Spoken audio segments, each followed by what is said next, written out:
kaibigan ay hindi lamang kaibigan sa magandang panahon. Kaibigan tayo kahit na masama ang panahon. Andito kami para ipakita yung suporta namin kay Pastor Apollo Kibuloy. Maraming salamat. Ayun na nga no, mga kababayan, Senador Risa Hontiveros, makinig ka. Mga colleague mo na ang nagsasalita dyan sa Liwasang Bonifacio. Konting understanding na lang kasi. Huwag ka na masyadong mag-epal. Sumusobra na po kayo. Antindi na po. Iba na itong nangyayari na to. Si Tatay Diggs, nagpunta na dyan sa Liwasang Bonifacio, kasama itong si Senator Bato de la Rosa at itong si Senator Christopher Bongo. Ito namang si Senator Ninja, Lito Lapid, nakiusap na rin po dito kay Senator Risa Hontiveros na pahintulutang dumalo itong si Pastor Apollo Kibuloy via Zoom. Konting konting understanding. Ang dami nang nakikiusap sa iyo, Senator Risa. Ano bang problema mo, Senator Risa Hontiveros? Bakit ang hirap mong kausap? Ang sabi po nitong si Senator Lito Lapid, para sa kaligtasan niya, sa security niya, dapat sa Zoom na lang para makapagpaliwanag. Kasi bugbog na siya eh. Hindi na siya makapagpaliwanag ng sarili niya. Yun nga mga kababayan. Konting konting understanding naman, Senator Risa Hontiveros. Kung gusto mo lang naman palang marinig ang mga paliwanag nitong si Pastor Apollo Kibuloy, pwede naman sigurong via Zoom. No? Pwede naman sigurong via Zoom. Kaso ang problema po dito, talagang ini-insist niya. Gusto po niyang i-flex ang kanyang mga muscle at ipakita na pagka pinatawag kita, pumunta ka. Ganyan po yung gusto. Yan lang po talaga. Pati dyan sa House of Representatives, yun lang po ang gusto nilang mangyari dyan. Yun lang po mga kababayan. Gusto nilang ipangalandakan na talagang makapangyarihan kami dito. Pagka pinatawag ko kayo, dapat pumunta kayo. Kahit na dyan sa House of Representatives. Ngayon naman po mga kababayan, dumako po tayo dito sa report ng Manila Bulletin. Duterte acts like he's more than a member of Kibuloy's Kingdom of Cheese.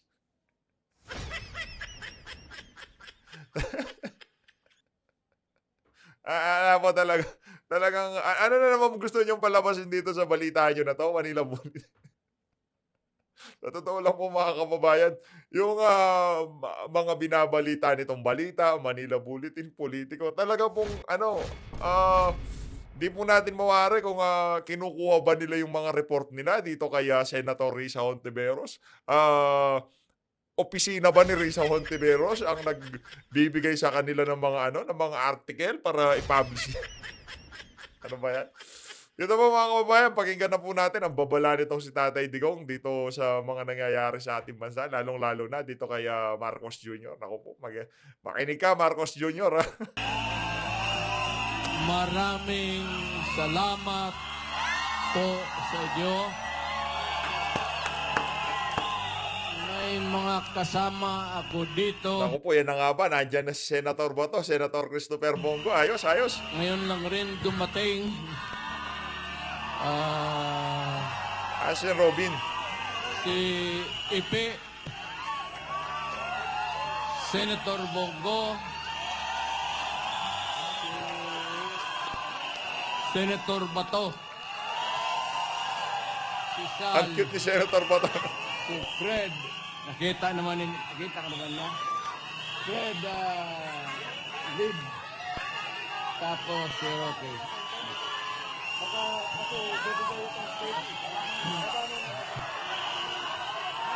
Ano kayo bigyan? Para naman masayahan kayo at masayan siya. At may maikwento lang niya, may maikwento niya sa pamilya niya pag uwi niya. 10 to 15 minutes. Senator Bato. Kumustahan mo lang sila. Maayong gabi, tanatong tanan. Magandang gabi sa ating lahat. Alam nyo, andito kami ngayon, Senator Bongo, at yung ating mga kasamahan lahat andito, dahil gusto namin ipakita kay Pastor Kibuloy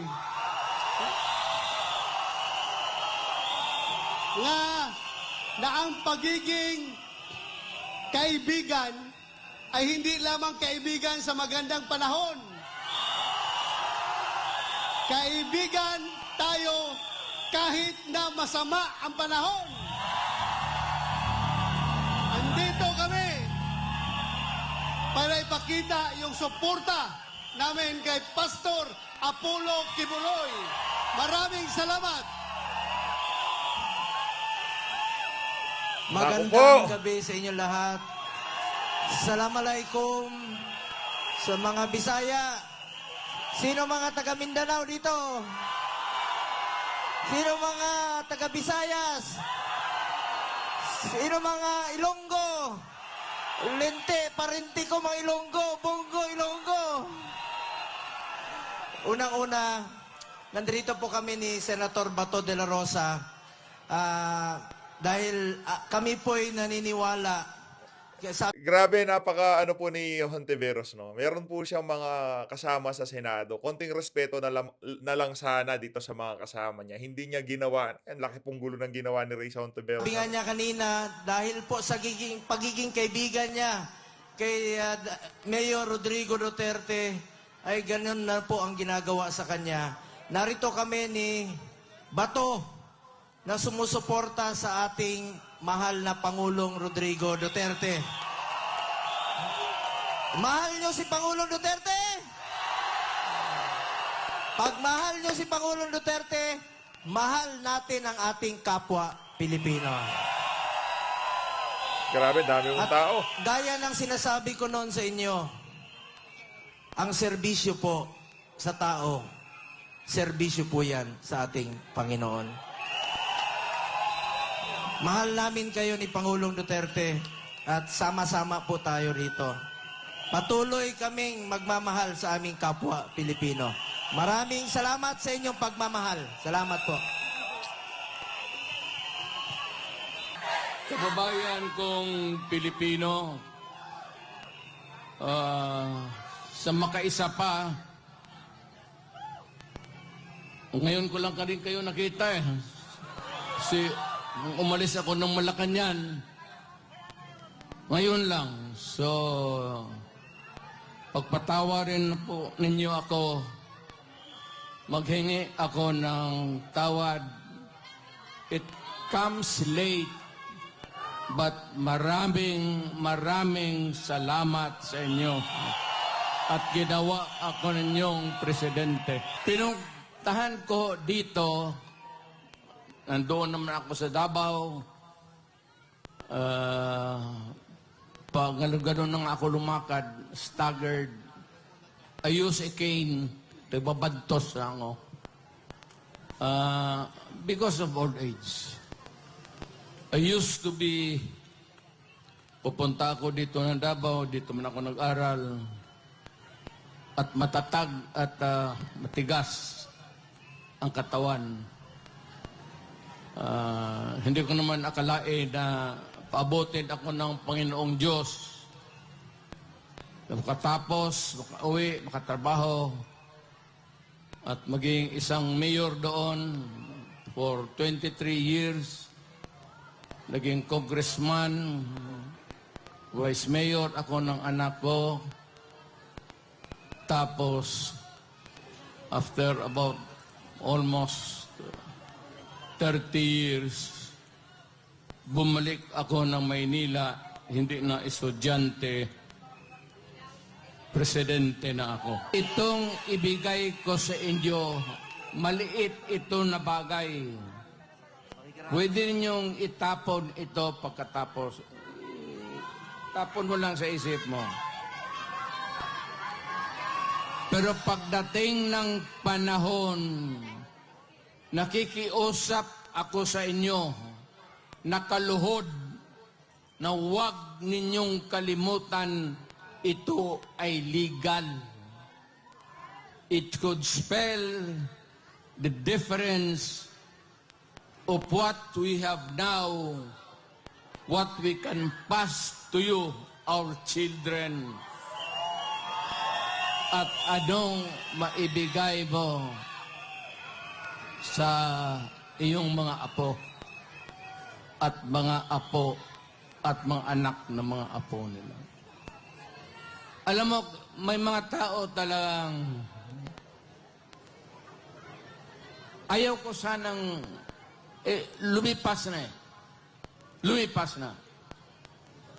But every time sa ating history ni kung may presidente man who started first of all, na una, gusto niyang kulikutin, pakialaman, kalkalin niya ang Constitution. Naku po, ayan na nga ba? Unfortunately, Ferdinand Marcos Sr. Kaya nakataroon tayo ng from 4 years to another 4 years to martial law hanggang naging 20 years. He could have done it in 10 years. But because they wanted themselves in power, may mga tao dito kayo, binanganak kayo si Marcos, namatayin lang kayo dyan sa nilibing kayo, si Marcos pa rin ang presidente ninyo. Yan lang na nga. You know, kayo sa likod, yung mga lumad,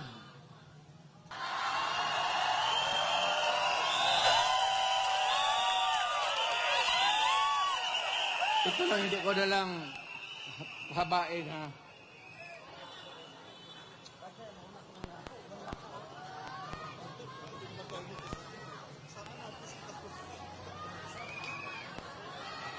Ito ba dalawang papel?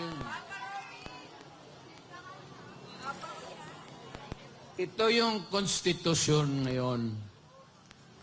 Bantay kayo dito. Bantay kayo dito. It would have a long and lasting, miserable life for you all. Ito yung konstitusyon natin. Ang Nagbabala una na si Tatay talang Diggs. gumalaw nito, iba-iba niya, si Marcos. Senyor. Maniwalat ka hindi. After a few decades, ang pangalawang taong gustong kumalkal ng konstitusyon natin, putang ina, Marcos rin. Naku po. Ano nga ba sinasabi natin mga kababayan? Ano ang dahilan? Gusto lang nilang ito. Sabi man itong mga putang ina, naging congressman rin ako. Sabi nila, ito lang mga provision, edukasyon, papasukin natin yung mga lahat, mga Princeton, kung ano yung maganda. Okay naman tayo. Yung UP natin, hindi naman matatalo. Education, advertisement. Para sa akin, hindi na kailangan. Walang putang ina, walang kwenta. Yan ang excuse ni Marcos noon. Pati ang excuse ni Marcos noon. Marcos. Pareho-pareho yung linya. Except dito, sa isang linya lang, nandyan. Yan lang ang target nila. Ito, excuse yan ito para mabuksan lang ang konstitusyon. Oh, okay. Hindi mo sabihin na ito lang ang galawin namin. Pag nagalaw yung konstitusyon, putang ina, walang makakapara. Lahat na, everything goes. Naku po. Ang Problema gusto yan. nilang pakialaman, ito, yung termino ng tatay niya na binalastog niya at itong konstitusyon ngayon ni Martin Romualdez, asawa si Lisa, pati si Bongbong. Ano ang gusto nila? Pahabaan ang konstitusyon. Kasi noon nga, nilampastagan ni Marcos, napaalis siya sa Pilipinas, sinauli yung original. Pero, ginawang original, pero ang ginawa, one term lang ang president. 6 years, walang re-election. Kagaya sa akin. Yung konstitusyon na inabot, under which Marcos was elected, ganon rin. One term, 6 years. Ito, excuses na lang ito. Kagaya nito ni Marcos rin noon sa tatay niya. Ang puntarya talaga nila, ito. Ibig sabihin talaga, yung strategy na ginagawa nila ngayon, ginawa na yan noong panahon nitong si Marcos Sr. Yung sa mga economic provision, yung pagdating sa mga school education, advertising, excuse lang daw pala yan. Ito. Ako po. Yung Naku term po, extension. Marcos Sr. Noon po.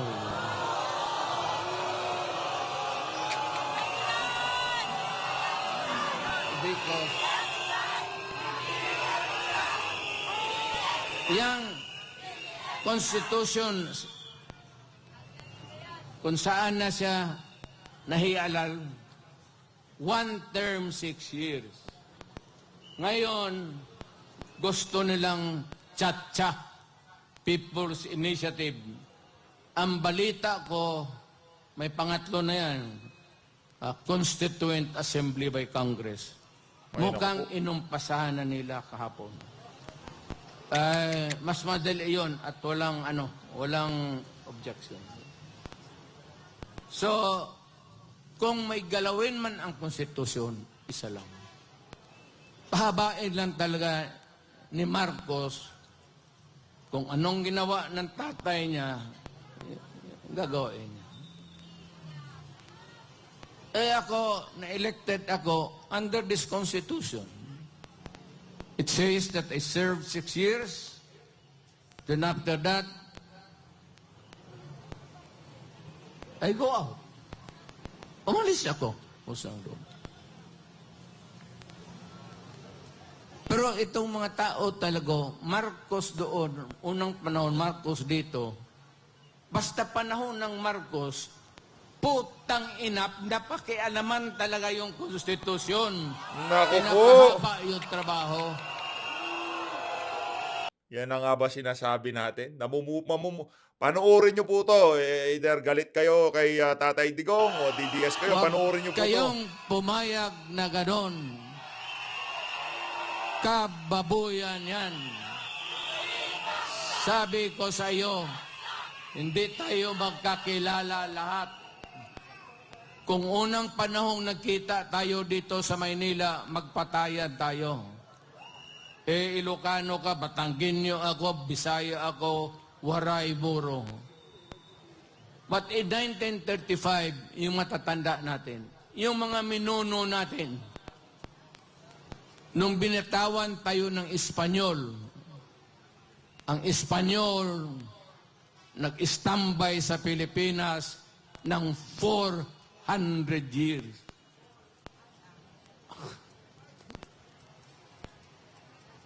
$400. Pumasok ang Amerikano because there was an American-Spanish War. Natalo ang Espanyol. Nawala sa kanila ang Mexico, yung mga Marianas Island, pati Philippines. Isinurrender nila sa Amerikano. So, ang umupo uli dito ang Amerikano. So, ilang taon tayo nagdusa nagpakahirap sa mga banyaga.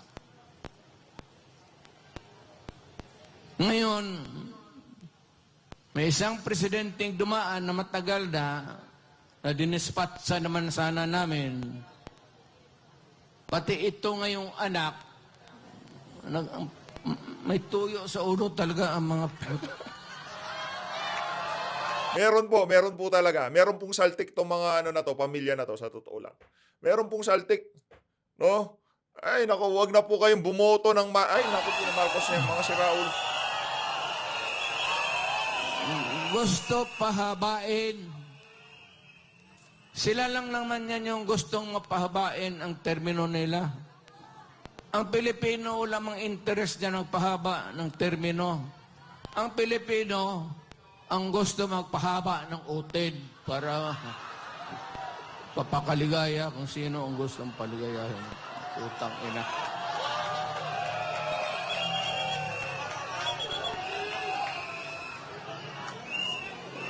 Ayun, hindi na ako magtatagal kasi marami pong salita.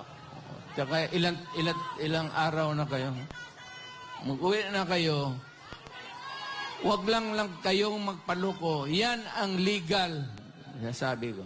Huwag na huwag ninyong pumayag na mangyari yan. Kasi mapalitan nila ngayon, walang siguro kung mapalitan sunod na eleksyon. Kasi ang gusto nila, presidential Republican type of government. Ang Pilipino, tayong lahat dito, may isang boto para sa presidente. Okay. Ngayon, ang gusto nila, itong Congress, i-email, tutunawin nila, gawain nilang parliament. Ang magboto sa presidente o prime minister, ang tawag na dyan hindi presidente, prime minister na, ang mga assemblyman o kaya yung mga congressman ngayon, hindi na kayo makaboto. Nada. No more. Kaya huwag kayong pabayag. Bas matunaw na yung mga kamay ninyo. Sabihin ninyo doon sa kapitbahay ninyo, putang ina ka, pag pumirma ka niyan, papatayin kita. Patayin na lang, magpatayan na lang tayo dito lahat. Huwag kayong pumayag sa kabalostugan na yan. Masisira ang Pilipino. You would lose your direct vote. Ako gusto ko si Marcos. Ako gusto ko si Ramos. Ito, isang boto ko lang to. Oh. Ito, gusto ko si Villar.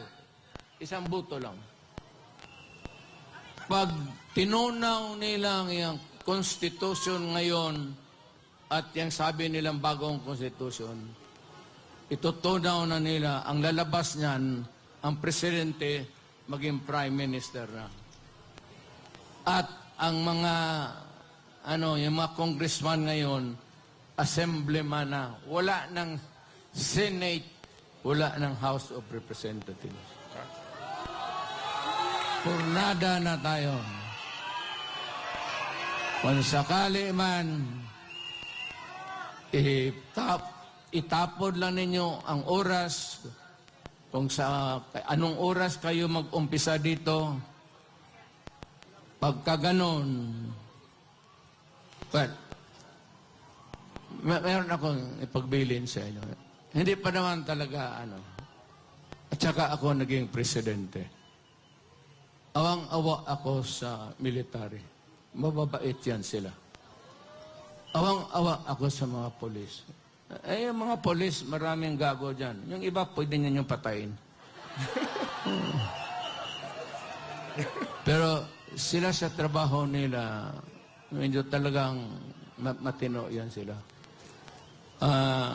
I would like to caution you that hindi pa tayo umabot ng critical na mapunta sa Malacañang. Iwasan niyo muna. Pag-usap ko lang sa inyo. Let us make this rally peaceful in the meantime. Total, hindi naman tayo ginagawa. Wala namang nagkikano sa atin ng polis. Wala. Hindi naman tayo iniistorbo. Kaya, mag-demonstration ba tayo? Dito lang muna tayo. Let us not go into the seat of the governing power. Kasi doon may mga national treasures tayo. Kagaya nung unang nangyari kay Marcos, pasok ang Malacañang, marami ang nasira. Hindi man kanila yon sa Malacañang. Atin Diyos sa Pilipino. Ano ba yung sa Tagalog? Bahandi. Ano bang bahandi? Yung lahat ng sa Malacañang, persa lang ang jockey nila, pati panty. Iyang lahat dyan, mga paintings, lahat makita mo, kayamanan ng Pilipino yan. So, huwag muna doon at kung magpunta to doon, huwag natin sirain. Ang huwag niyo kalabanin ang pulis pati military. Kung pagdating ako ng paagitna, kasi ayaw ko, naging presidente kasi ako, naintindihan ko trabaho nila. Mahal ko ang militar. Mahal ko ang mga polis.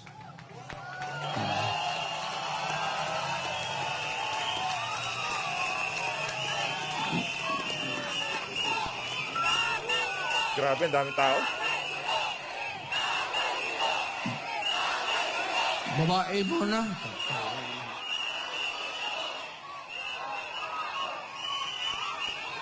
May nakikita kasi ako nung polis, ako nung presidente pa ako na na-assign sa akin. Nawala man nung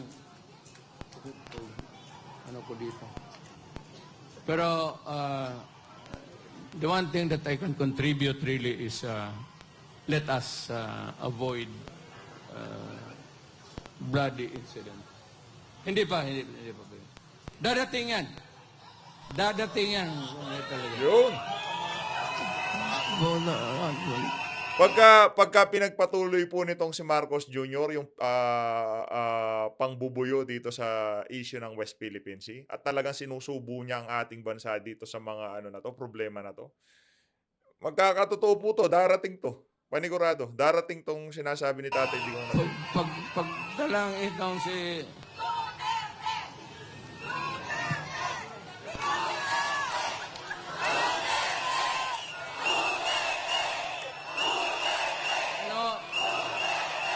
alam mo,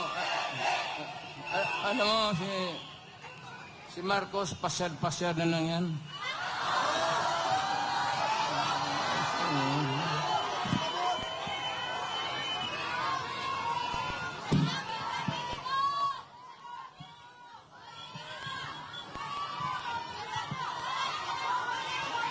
Wala nang Marcos, ano?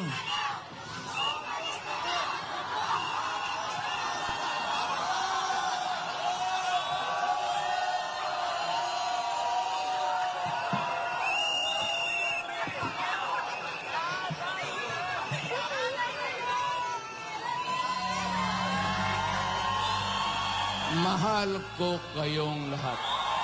Ayun na nga mga kababayan, dito na po natatapusin ang ating reaction video. Napakaganda po nung naging mensahe nitong si dating Pangulo Rodrigo Duterte. So ladies, mag-ingat po kayong lahat. To God be the glory, hasta la vista, baby. Dito kay Marcos Jr., hinahinay ka sa mga desisyon na ginagawa mo. No? Mag-ingat ka. Naku po, napakamalaman ng mensahe na yun ni Tatay Digong.